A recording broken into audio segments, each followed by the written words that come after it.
at the age of, he started programming at 17 and made a breakthrough in the 90s when he developed software called Next Generation Affiliate Tracking Software. I still have no idea what that means, but I know it means something to some of you over here.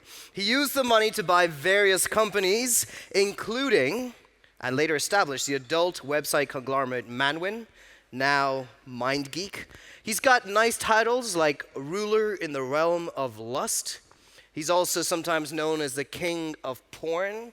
He doesn't often do interviews, so we're very, very fortunate, one, that he's going to come and talk on stage about his past and what he's working on now, but two, that you guys can ask questions to him. So let's keep it clean, let's keep it positive. We're here to learn about tech. We're going to be using Slido, as always, so slido.com, just on your phone, a tablet, or a laptop, and then use bits16 to log in and ask questions. We'll pick the top 5. Besides his past in owning porn companies, he's an angel investor for young startups in Brussels, Belgium. He operates a co-working and incubation space called SN Cube. He owns Spencer and Hill, which is a traditional Italian restaurant in Germany. And if any of you are in the techno scene, he's got an incredible techno club, one of the best in the world. It's called Bot's House. Please put your hands together and welcome Fabian Thylmann. All right, enjoy. Thank you. Hi, everyone. Very happy to be here. Ignore my phone. I just have a cheat sheet on here, just in case I lose my train of thought. It's easier this way. So I'm very happy that Felix invited me to come and speak to all of you. As Daniel said, I don't do this very often. Now and then, when I have the time, I try to push it in, but it often fails. But hey, I'm here now, so that's good. I have no slides for you guys. I hope that's okay. But I have written down more or less the speech, and I will probably post it on Medium later today. So if you want to reread stuff, you can do that there if it's interesting. So as Daniel already said, the press loves to call me the king of porn, or better now, the ex-king of porn, even though I probably don't look like a king of porn, but at least I hope I don't. Well, not negative or positive, whatever.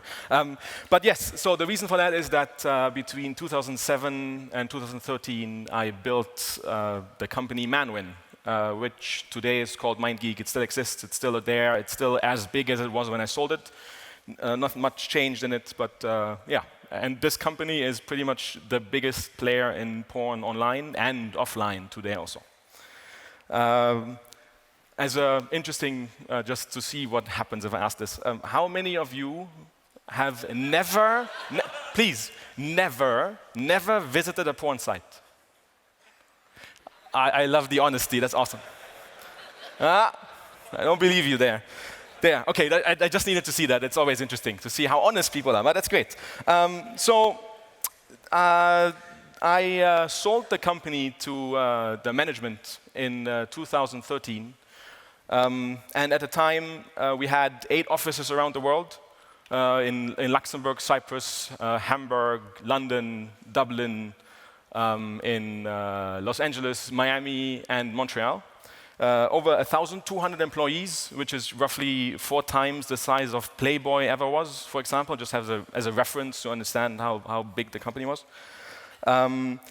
More importantly, of course, as on the internet, we had roughly 80 million visits a day on desktop. That is not counting mobile. So with mobile together, it was quite a bit more, especially because mobile kept growing, desktop kept dropping. On top of it, we had roughly 500 million, what you all now call MAUs, which terms we never used, but let's call it MAUs just to have an understanding. And the revenue roughly was $400 million a year, with a very nice margin of 25%. So a lovely company, very big, lots to do, lots of interesting things. On the other hand, though, next to the great revenue, we also had a lot of debt. We had over $350 million of pure debt. We didn't have any VCs. We had only debt financing.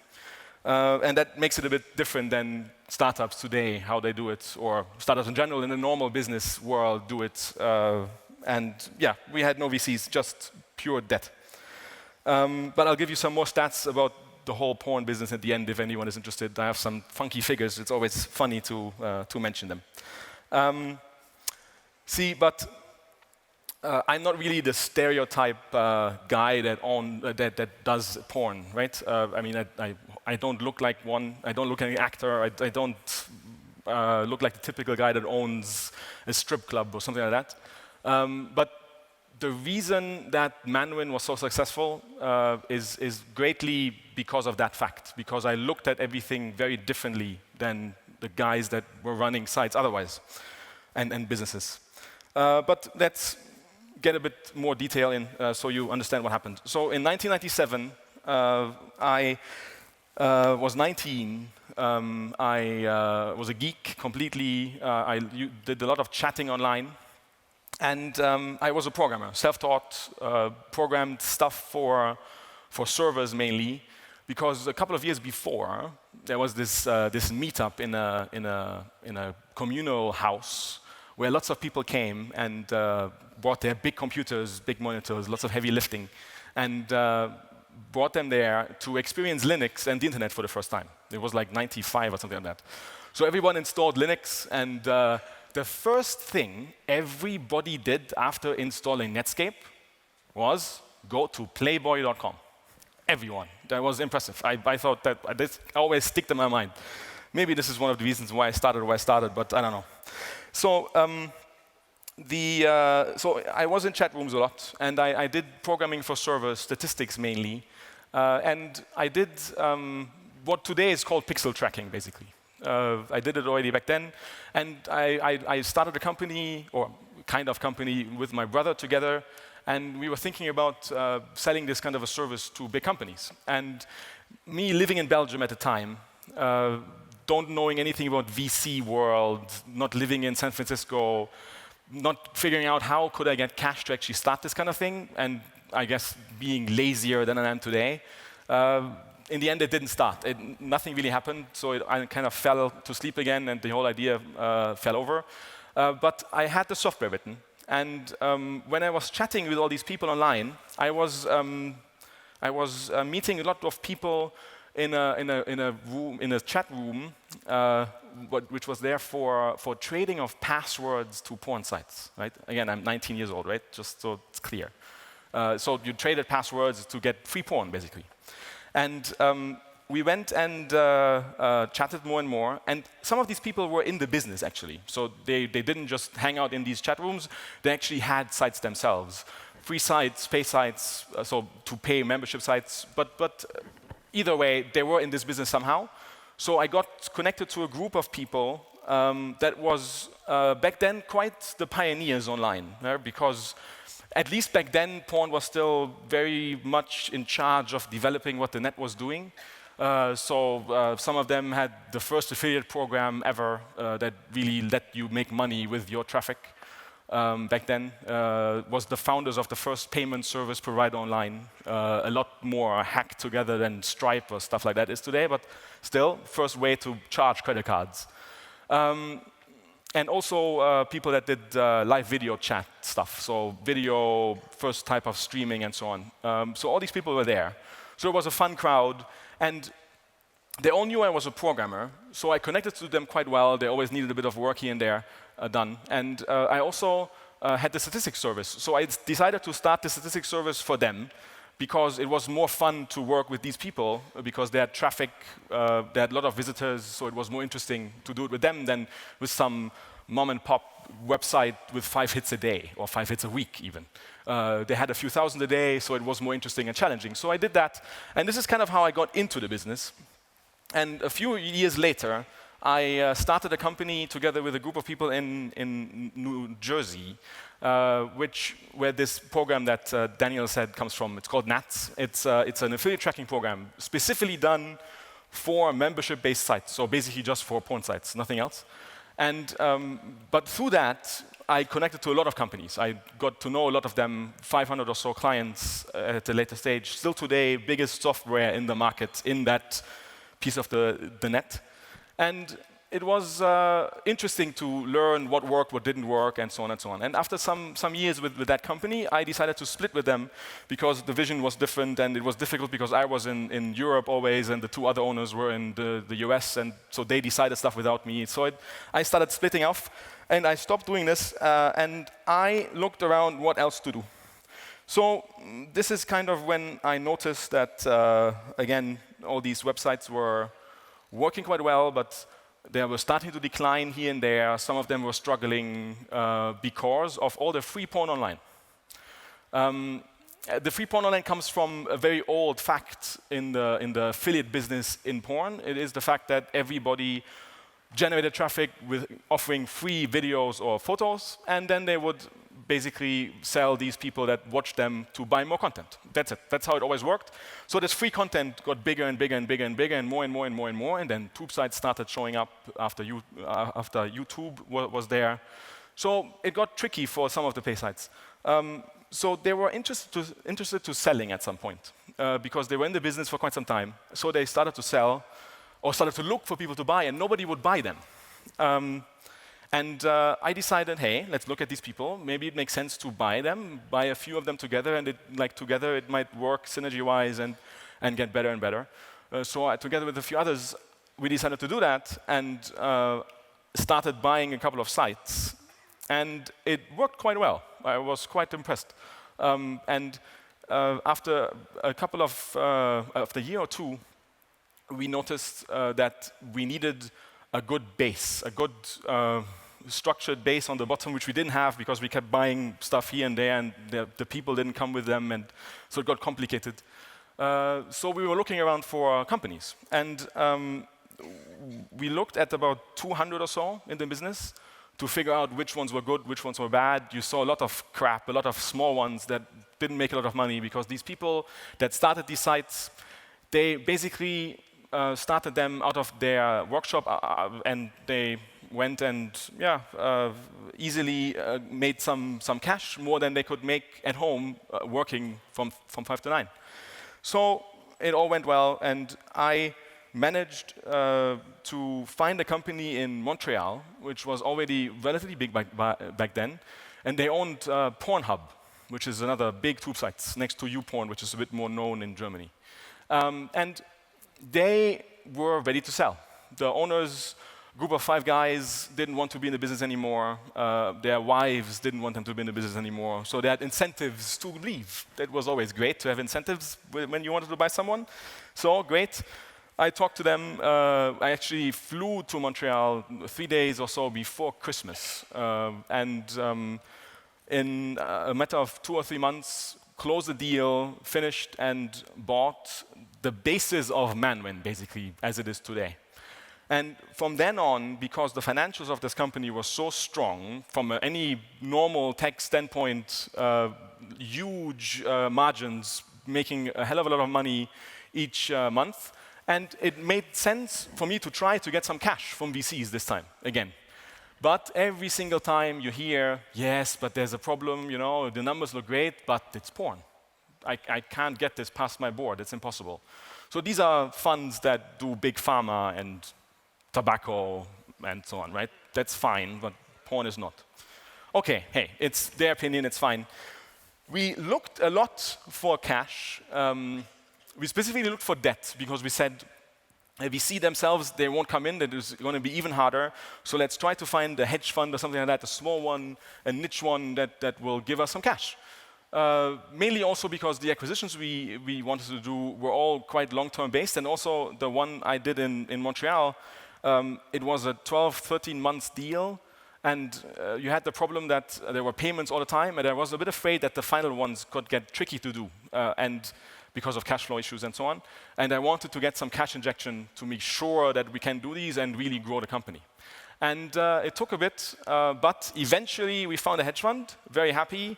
They even gave us much more than we expected. So we got a financing package of about $362 million US, and at a very, very steep cost, which if I would tell you, you would all fall over and think I'm crazy. Crazy cost. But it was the only way I could get cash. So I went there, took it, and we went and grew this company in a matter of 3 years from 200 to 1,200 people. And it was quite a ride. We bought a lot of different companies here and there, small ones, big ones, a lot of brands, because the thing I noticed is the way this all works, or why this company worked so well, was because we had both the free website, the traffic websites basically, and we had content, a lot of it. And content that we made ourselves, so it was unique to us. Nobody else had it. Since we controlled a lot of the free websites, we had a bit more control, of course, on making sure our content didn't show up so much. Although it showed up always, it still does today, and that's just how the business works. But in the end, this mix of the two parts was why this worked so well. Because whenever any product would start selling great on our free websites, one, we could copy it because we knew very, very quickly that it's working well, if it was interesting enough to copy. Or the free sites would make more money, and we might probably not make as much money anymore on our premium products, but as soon as a product failed, the free sites dropped, and our premium products could buy our own traffic cheaper again, because it was in-house competition constantly. So we didn't prefer either way. We just had very clear metrics. If the premium products wanted to buy ads on the tube sites, they had to do it through the normal channels, talk to the salespeople of the tube sites, and if the tube sites can make more money with outside content, then we do it with that. It makes no sense not to do that, so we went that way. But with these both sides, we always had leverage. We always could push each other up and help each other, and it was very, very nice to do. And therefore, buying all this content made a lot of sense. And this is why today still MindGeek is one of the most powerful ones in the business, because they have these free sites, and they have all the traffic. They don't need to depend on anyone else. This is what the lovely business was that was built there. And yeah, the complicated parts, of course, tech and so on, were there. I mean, it was a very, very big website. Pornhub alone has 75 gigabytes a second of transfer today. So it's smaller than YouTube, sure, but it's still one of the big players out there. Tech team was great. In Montreal alone, we had 800 people at the end, and there were over 400 or so that were pure programmers or provided to the programming team in some shape or form. Yeah, so the company was very nice and well balanced, and we tried to make it a bit more mainstream by buying a part of Playboy. But even that didn't help leverage anything with banks or anything like that, because the problem always kept being that we had this one stigma that it is porn, and they didn't want to work with us.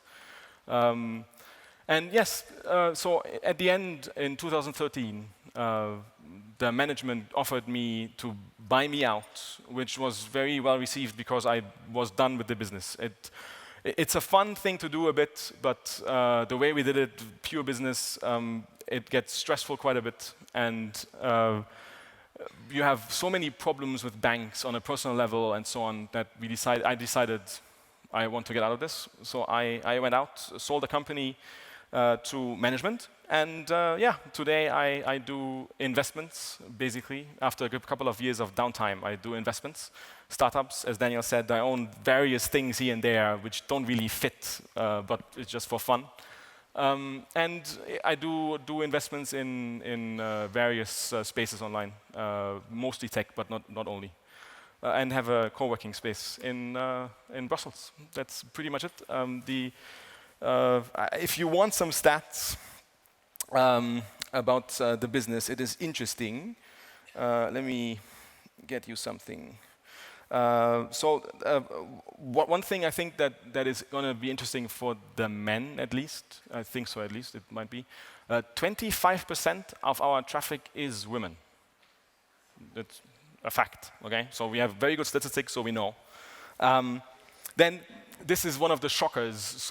But it was great. It would have been fun if all of you would have said, "No, I've never visited a porn site." Then I would have given you this, and you would have been, "Okay, I have to admit it." So, Pornhub alone, which is the second biggest site that Manwin has, and the fourth biggest tube site in porn today, okay, had last year 88 billion video views. That means 12 views per person on this planet. So I can guarantee you everyone watches it.